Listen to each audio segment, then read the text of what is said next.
Hello everyone.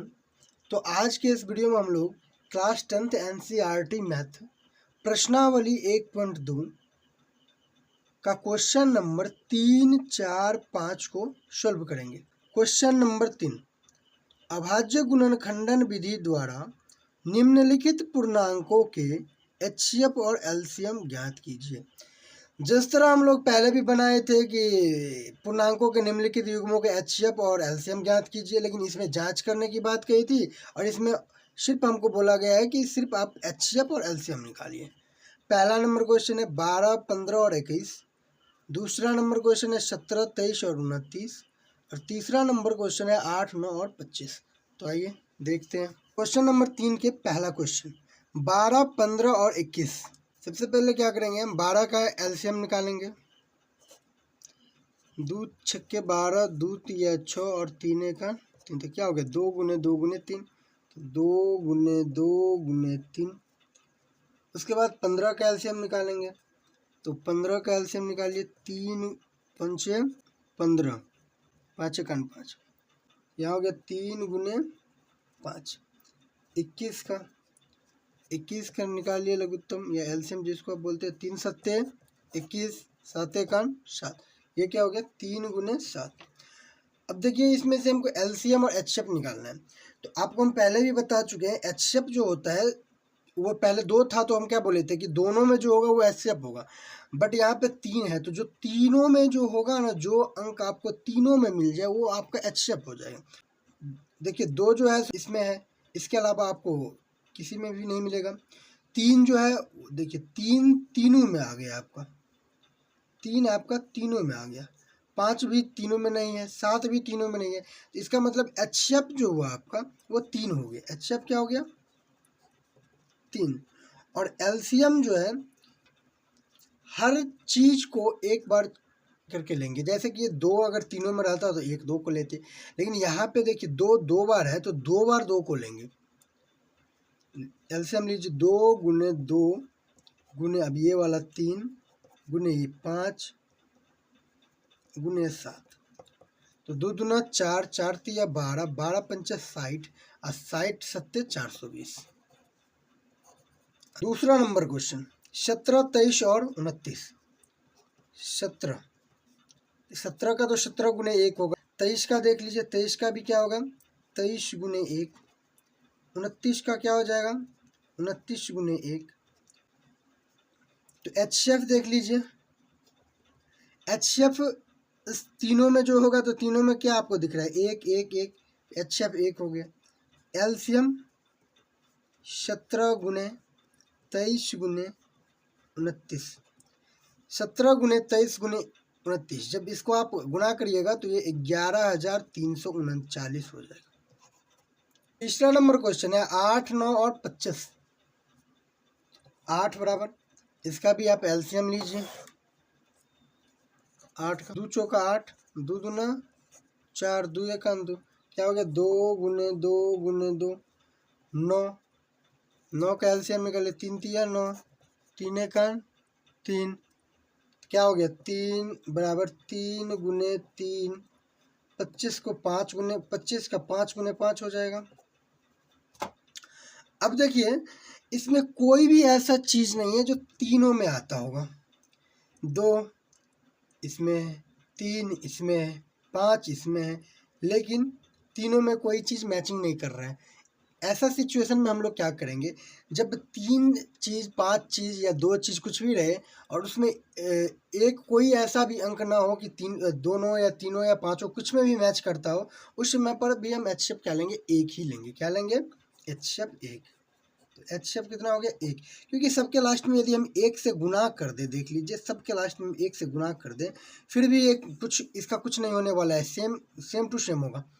जैसे कि 2 गुने 2 गुने 2 गुने 1 कर दिया तो ये 8 से ज़्यादा नहीं हो जाएगा। 2 दूना 4 दूना 8, 8 ही होगा। तो एचसीएफ कितना हो गया 1। एलसीएम ले लीजिए, इसमें से तीनों 2 का लेंगे, इसमें से दोनों 3 का लेंगे, इसमें से दोनों 5 का लेंगे। तो 2 गुने 2 गुने 2 गुने 3 गुने 3 गुने 5 गुने 5, गुना करिए। 2 दूना 4, 4 दूना 8, 8 3 24, 24 से 72, 72 पंचे 360, 360 पंचे 1800। आंसर। क्वेश्चन नंबर 4, HCF 306,657 बराबर 9 दिया है। LCM 306,657 ज्ञात कीजिए। कहने का मतलब हुआ कि HCF 306,57 बराबर 9। तो यहाँ पर देख लीजिए, ये आपका पहली संख्या हो गया, ये आपका दूसरी संख्या हो गया, और HCF आपका 9 हो गया। तो पहली संख्या आ गया आपके पास, दूसरी संख्या आ गया, HCF आ गया, तो हम लोगों को क्या पूछ रहे हैं, LCM क्या है। तो आइए देखते हैं। क्वेश्चन नंबर 4 दिया है HCF